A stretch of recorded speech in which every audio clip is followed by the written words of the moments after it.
Yun, magandang araw po sa lahat mga bossing, mga idol. So, muli tayo nagbabalik. This is Ray TV, mga bossing. So, for today's video mga bossing, wala tayo munang manok na itatopic dito. So, sa ngayon mga bossing, clearing muna tayo dito sa loob ng farm. Yung mga sagabal sa ating paglulumower ay kukunin natin.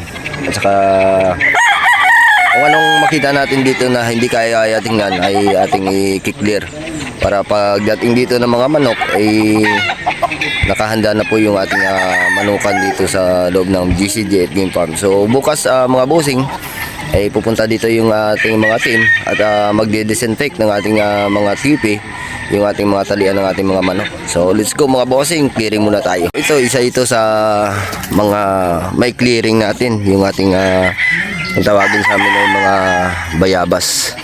So malalaki na yung bunga. So ito yung mga sanga na ito yung ipupruning natin. So at saka yung mga ilalim dahil sagabal ito sa ating paglulumower. So ito naman yung dalawa kong kasamaan. Nga pala mga bossing ay may bago tayong kasamaan dito. Ito po si Luigi. Kung matatandaan nyo, kapatid dito ni Franklin. Saka ito yung isa, si Robert Magbanwa Perez. Ito yung kasamaan ko na Ilonggo din, taga doon sa amin. So kinuha ko siya doon sa amin at nagtrabaho dito sa farm ni Boss Martin Esculin. At saka yung isa naman, si Luigi Riban na dati. Yan po yung bago kong kasamaan dito sa loob ng farm mga bossing, mga idol. So yung kahoy na kinuha nila ay hindi na natin mapakinabangan dahil ay patay na po yun mga bossing, mga idol. So pupunta naman tayo dun sa dulo at kukunin pa natin dun yung isang patay na puno mga bossing, mga idol. So kung makikita nyo yun na lang po yung area na mayroong mga manok. So yun po yung mga kinuha natin dun sa kabila nung nakarang araw na ibabalik natin dun sa Roas at palulugunin natin mga bossing, mga idol. So para next year may magamit tayong mga bullstag. Kung kaya nilang titingnan natin kung kaya nilang pumalo dun sa kak, katulad ngayon ng mga nilalaban namin ay mga bullstag, mga nakaraang season na early bird. Yun po yung nilalaban natin mga bossing, mga idol, dahil wala tayong kak. So dito naman sa loob ng farm ay marami tayong dito mga prutas. Katulad nito, meron tayong apple mango, kiko, at saka duhat, at saka yung ating golden star apple. Napakasarap po ito ng ating golden star apple mga bossing. Meron pa tayo ditong natira na siguro isang piraso ito pero hindi pa hinog. Marami ito kung magbunga mga bossing, mga idol. So ito yung iba ay maliliit pa. So marami pa siyang bulaklak. Ayan. At saka ito yung ating isang natira. Ito siya. Alanganin pa kunin at kainin. So marami itong bunga mga bossing, mga idol. Ayan pa. Daming bunga. So ito siguro pagkatapos na ng ano niya, ng pagbunga niya, saka ko ito kukunin. Kasi sayang yung mga ano niya bossing, mga bunga, ang dami. Ayan yung mga bunga niya, saka marami pa siyang bulaklak. So ito kukunin natin. Sagabal to sa atin na sa paglulumower natin, sagabal ito. Pruningan lang natin yan. Dito lang na portion, dito na area, yan yung ipupruning natin.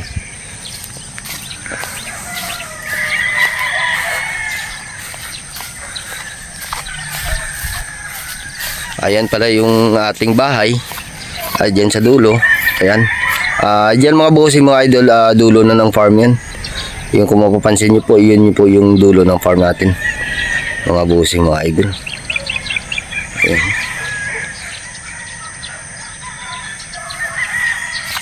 Yan po yung bahay ko dyan. Tatlo po kami dyan dalawa po kami dyan yung natutulog. Yung dalawa ko naman kasama nandun sa isang bahay sa main, yung kinakainan namin.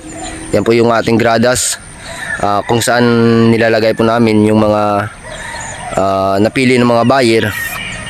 At dyan po pina-finalize nila yung mga battle stag na kinukuha nila mga bossing, mga idol. At saka dun sa kabila, yung mga handler naman ay doon naman sila natutulog. At saka yung iba kong kasama nandun sa isang bahay natutulog. Ayan, yan yung kwarto nila doon. So dito tayo mga bossing, mga idol. So ito yung isa na, iwan ko kung anong tawagin dito dun sa amin, ay tinatawag namin itong Carabao Mingo. So pag hilaw pa siya mga bossing ay sobrang asim, pero pag nahinog na ay sobrang tamis naman.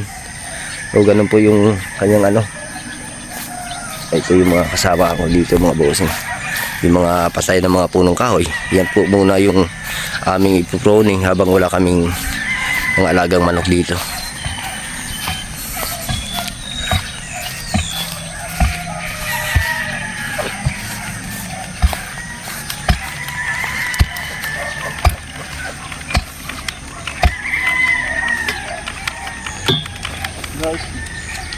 Guys, matagot ko guys. Kasi mag talsik yung mampas sa likod niya sa kalam na eh.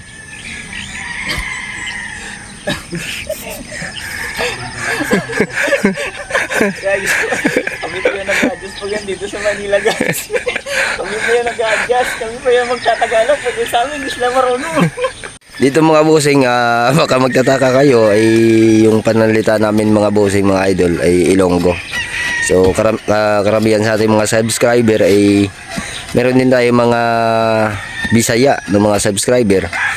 Pero kailangan natin magtagalog, ay almost mga subscriber natin ay Tagalog. So kung mag-Ilonggo version tayo dito ay mahihirapan silang umintindi. At saka maraming tanong. So panglahatan na ay gagamitin natin yung ipinagbabawal na teknik.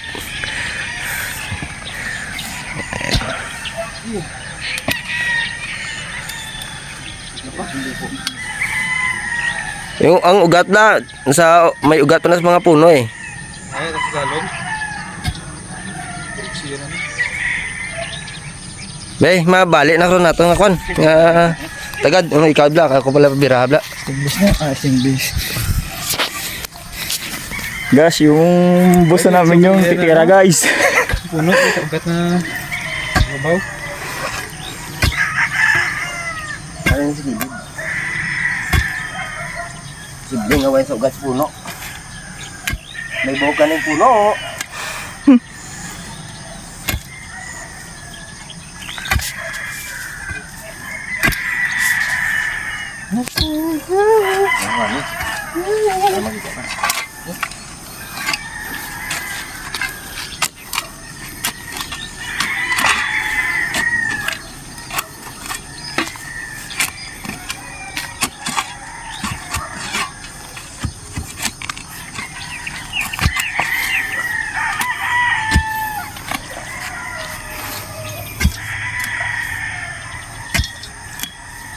May ugat yan.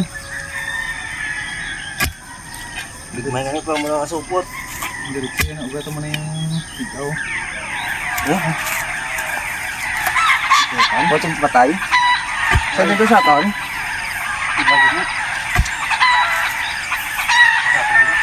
Ha?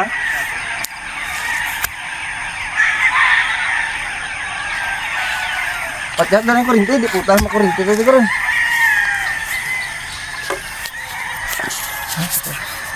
Piyak. Piyakas. Piyak. Oh, sa gradas. Napandaroy ka biway? Pandaro? Naway na patay? Why? Patay na nga, basta mo kurinti diyo. Kirig-kirig di ko. Ay, pangumanan ito na yung mga sagbot sa kilid oh.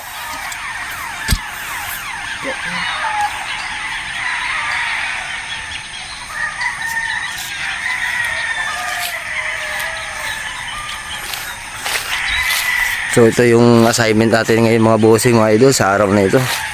So lahat ng mga punong kahoy na nakapalibot sa ating electric fence ay kailangan natin na kunin ito. So nung nakaraan ay dito pumasok yung mga midnight buyer natin. So ito yung mga ano nila, ginupit nila. So siguro hindi nila alam na mayroon tayong dito mga electric fence na nakalagay. Akala siguro nila sa ilalim lang. Hindi nila alam na mayroon sa taas. So ito pinutol nila. Yung akala siguro nila ano lang, simpleng wire lang. So pinutol nila. So doon antala yung kanilang pagpasok dito sa ating loob ng farm. So mabuti at hindi sila nakakuha. So nung una nilang attempt, napakita ko sa inyo mga boss idol, dito sila unang dumaan.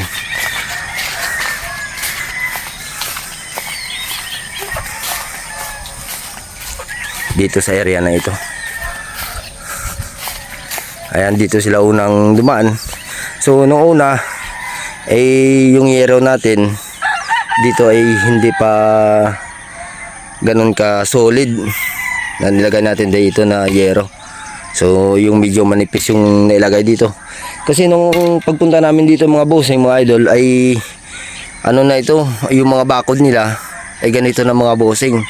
Hindi tulad doon sa amin sa main farm namin doon sa Rojas na talagang cyclone talaga yung bakod namin at saka yung mga tubo.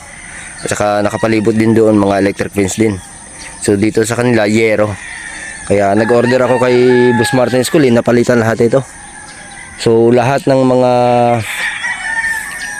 maninipis na nakita ko ay pinalitan na namin mga bossing. So dito ang ilalim nito, ito yung ilalim. Ay ito naman yung hindi sila dumaan dyan, dito sila dumaan mga bossing mga idol. So kung makikita nyo dyan, ayan po yung ano yung yero na tinastas nila o ginupit nila. Tapos hindi nila alam na mayroon tayong electric fence dito na nakapaligid. Hindi ko alam kung siguro ano to nung una diretso to Ito bagong ano natin to, bagong lagay natin to na bakod. Tapos siguro yumuko sila, yan po yung kanilang pinutol. Ayan po, yun po yung dinugtong natin.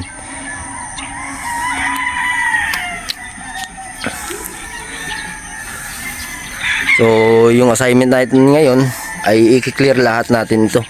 Yung mga paligid natin na walang nakasabit na mga ano tawag dito, damo sa ating mga electric fence. Kasi tulad nito mga bossing, ito pag pag hindi natin to kinuha, so pag nabasa sila ng yamog o umulan, may tubig, magkakaroon po yan ng ground. So tutunog yung ating alarm mga bossing mga idol. Iikutin natin dito kung ano makikita natin mga diferensya ay aayusin natin para pagdating ng mga kakirels natin ay maayos na yung ating paligid. So sa ngayon yan muna yung assignment namin. Pagkatapos nito magpo-pruning kami. Pagkatapos ng pruning, ito naman yung paligid yung isusunod natin na lilinisin. So ayun mga bossing, nandito tayo ngayon sa likod. Dito naman tayo magpo-pruning ng mga kahoy na sagabal dito sa ating live wire. So ipo-pruning lahat natin ito mga boss idol. So yan po yung mga kahoy na ipo-pruning natin doon sa loob, para pagdating ng malalakas na hangin ay hindi na po mabagsakan yung ating electric fence. So yun po mga bossing, dito tayo ngayon sa likod. Yan po yung ating mga warriors na kasamahan dito sa loob ng farm. So dito tayo ngayon sa labas ng farm mga bossing. Ayan po yung loob ng ating farm.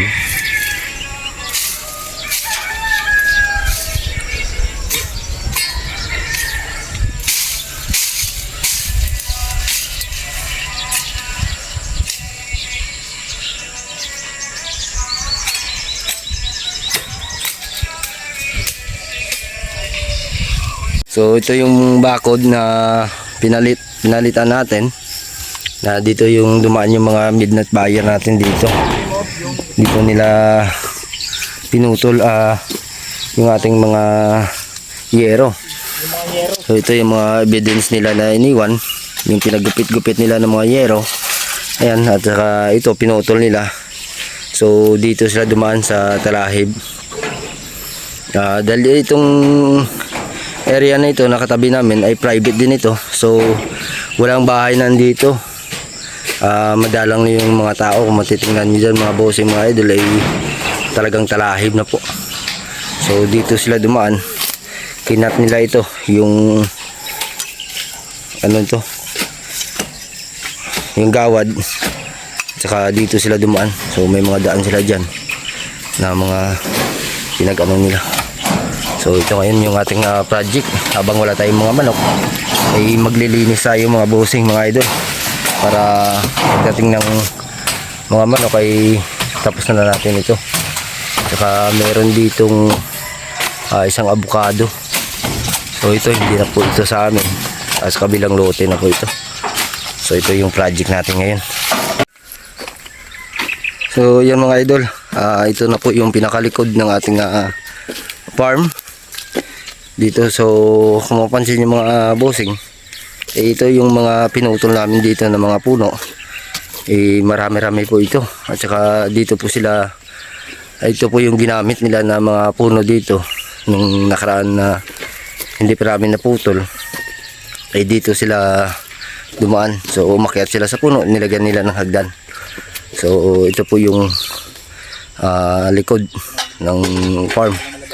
So ito, sa area na ito ay katubuhan na, at doon naman ay yan kanina yung pinagdaanan natin papunta dito sa likod. At siyempre bago tayo mag-proning dito nagpaalam tayo sa may-ari ng lupa para hindi tayo magkakaproblema sa kanila.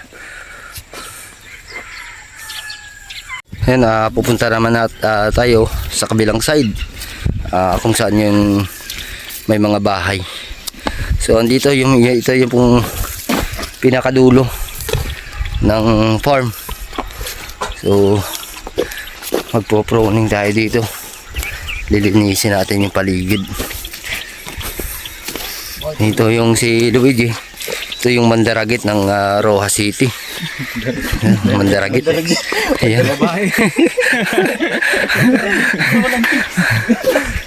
So ito, kung mapapansin nyo, ayan po ay bago na natin, pinalitan na po natin yan. So long span yung pinalit natin. Ang sukat niyan mga busider ay 20 by 4 feet. So yan, 3 piraso yung pinalit natin dyan, 2 piraso. Dito naman tayo magpo-proning. So lahat yung mga sagabal na dyan, kukunin natin yan. So andito na tayo. Yan po yung bubong ng aking bahay. So yan na po yung pinakagilid. So ito po yung kapitbahay natin dito. Ay papasok tayo dyan sa gilid nila at magpapaalam tayo sa may-ari ng bahay, sa kapitbahay natin, para wala tayong magiging problema. Ayan yung mga damo dyan na nakasabit sa ating electric fence, ay lilinisin natin lahat ito.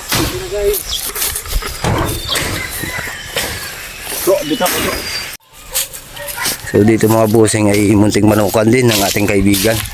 So ito po yung kapitbahay ko. So yan po yung ating bahay. So katabi lang, bako lang yung pagitan. At nagpaalam tayo sa kanila na maglilinis tayo dito sa kabilang bakod. At sa kanila ito mga boss idol. So konti na lang at matatapos na natin ito. So may mga manok din siya doon. Papakita natin kung gaano din kaganda yung kanyang manok.